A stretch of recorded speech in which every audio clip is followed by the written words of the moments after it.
마태복음 21장. 예수와 그 제자들이 예루살렘에 가까이 이르러 올리브산에 있는 벳박의 마을에 들어섰다. 그때 예수께서 두 제자를 보내시며 그들에게 말씀하셨다.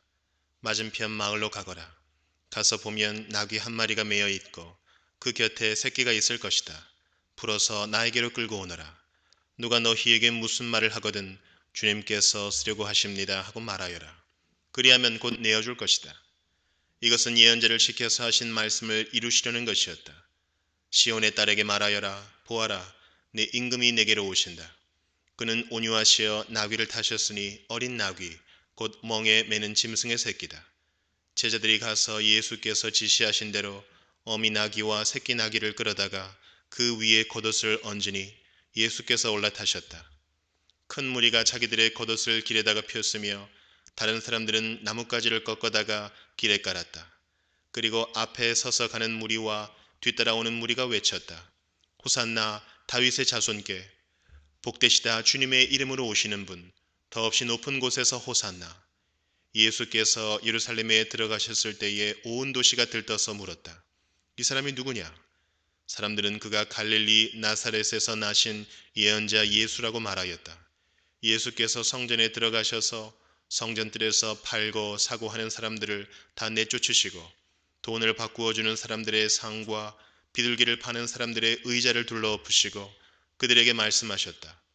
성경에 기록한 바 내 집은 기도하는 집이라고 불릴 것이다 하였다. 그런데 너희는 그것을 강도들의 소굴로 만들어 버렸다. 성전들에서 눈먼 사람들과 다리를 저는 사람들이 예수께 다가왔다. 예수께서는 그들을 고쳐 주셨다. 그러나 대제사장들과 율법학자들은 예수께서 하신 여러 가지 놀라운 일과 또 성전들에서 다윗의 자손에게 호산나 하고 외치는 아이들을 보고 화가 나서 예수께 말하였다.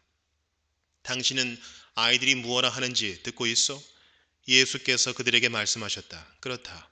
주님께서는 어린아이들과 젖먹이들의 입에서 찬양이 나오게 하셨다 하신 말씀을 너희는 읽어보지 못하였느냐? 예수께서 그들을 남겨두고 성 밖으로 나가 베다니로 가셔서 거기에서 밤을 지내셨다. 새벽에 성 안으로 들어오시는데 예수께서는 시장하셨다. 마침 길가에 있는 무화과나무 한 그루를 보시고 그 나무로 가셨으나 잎사귀 밖에는 아무것도 없으므로 그 나무에게 말씀하셨다. 이제부터 너는 영원히 열매를 맺지 못할 것이다. 그러자 무화과나무가 곧 말라버렸다. 제자들은 이것을 보고 놀라서 말하였다. 무화과나무가 어떻게 그렇게 당장 말라버렸을까? 예수께서 그들에게 말씀하셨다. 내가 진정으로 너희에게 말한다. 너희가 믿고 의심하지 않으면 이 무화과나무의 한 일을 너희도 할 수 있을 뿐 아니라 이 산더러 들려서 바다에 빠져라 하고 말해도 그렇게 될 것이다. 또 너희가 기도할 때에 이루어질 것을 믿으면서 구하는 것은 무엇이든지 다 받을 것이다. 예수께서 성전에 들어가서 가르치고 계실 때에 대제사장들과 백성의 장로들이 다가와서 말하였다. 당신은 무슨 권한으로 이런 일을 하시오? 누가 당신에게 이런 권한을 주었소? 예수께서 그들에게 이렇게 대답하셨다. 나도 너희에게 한 가지를 물어보겠다. 너희가 대답하면 나도 무슨 권한으로 이런 일을 하는지를 말하겠다. 요한의 세례가 어디에서 왔느냐? 하늘에서냐? 사람에게서냐? 그러자 그들은 자기들끼리 의논하며 말하였다. 하늘에서 왔다고 말하면 어째서 그를 믿지 않았느냐고 할 것이요. 또 사람에게서 왔다고 하자니 무리가 무섭소. 그들은 모두 요한을 예언자로 여기니 말이요. 그래서 그들은 예수께 모르겠다고 대답하였다. 그러자 예수께서 말씀하셨다. 나도 내가 무슨 권한으로 이런 일을 하는지를 너희에게 말하지 않겠다. 너희는 어떻게 생각하느냐? 어떤 사람에게 아들이 둘 있는데 아버지가 맏아들에게 가서 얘야 너 오늘 포도원에 가서 일해라 하고 말하였다. 그런데 맏아들은 대답하기를 싫습니다 하고 말하였다. 그러나 그 뒤에 그는 뉘우치고 일하러 갔다. 아버지는 둘째 아들에게 가서 같은 말을 하였다. 그는 대답하기를 예 가겠습니다 아버지 하고서는 가지 않았다. 그런데 이 둘 가운데서 누가 아버지의 뜻을 행하였느냐? 예수께서 이렇게 물으시니 그들이 대답하였다. 맏아들입니다. 예수께서 그들에게 말씀을 하셨다. 내가 진정으로 너희에게 말한다. 세리와 창녀들이 오히려 너희보다 먼저 하나님의 나라에 들어간다. 요한이 너희에게 와서 옳은 길을 보여주었으나 너희는 그를 믿지 않았다. 그러나 세리와 창녀들은 믿었다. 너희는 그것을 보고도 끝내 뉘우치지 않았으며 그를 믿지 않았다. 다른 비유를 하나 들어보아라. 어떤 집주인이 있었다. 그는 포도원을 일구고 울타리를 치고 그 안에 포도즙을 짜는 확을 파고 망대를 세웠다. 그리고 그것을 농부들에게 새로 주고 멀리 떠났다.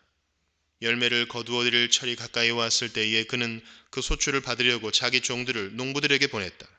그런데 농부들은 그 종들을 붙잡아서 하나는 때리고 하나는 죽이고 또 하나는 돌로 쳤다. 주인은 다시 다른 종들을 처음보다 더 많이 보냈다. 그랬더니 농부들은 그들에게도 똑같이 하였다. 마지막으로 그는 자기 아들을 보내며 말하기를 그들이 내 아들이야 존중하겠지 하였다. 그러나 농부들은 그 아들을 보고 그들끼리 말하였다. 이 사람은 상속자다. 그를 죽이고 그의 유산을 우리가 차지하자.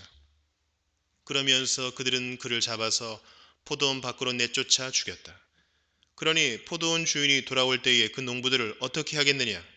그들이 예수께 말하였다. 그 악한 자들을 가차없이 죽이고 제때의 소출을 바칠 다른 농부들에게 포도원을 맡길 것입니다. 예수께서 그들에게 말씀하셨다. 너희는 성경에서 이런 말씀을 읽어본 일이 없느냐? 집 짓는 사람이 버린 돌이 집 모퉁이의 머릿돌이 되었다. 이것은 주님께서 하신 일이요 우리 눈에는 놀라운 일이다. 그러므로 나는 너희에게 말한다. 하나님께서는 너희에게서 하나님의 나라를 빼앗아서 그 나라의 열매를 맺는 민족에게 주실 것이다. 이 돌 위에 떨어지는 사람은 부스러질 것이요 이 돌이 어떤 사람 위에 떨어지면 그를 가루로 만들어 놓을 것이다. 대제사장들과 바리새파 사람들은 예수의 비유를 듣고서 자기들을 가리켜 하시는 말씀임을 알아채고 그를 잡으려고 하였으나 무리들이 무서워서 그렇게 하지 못하였다. 무리가 예수를 예언자로 여기고 있었기 때문이다.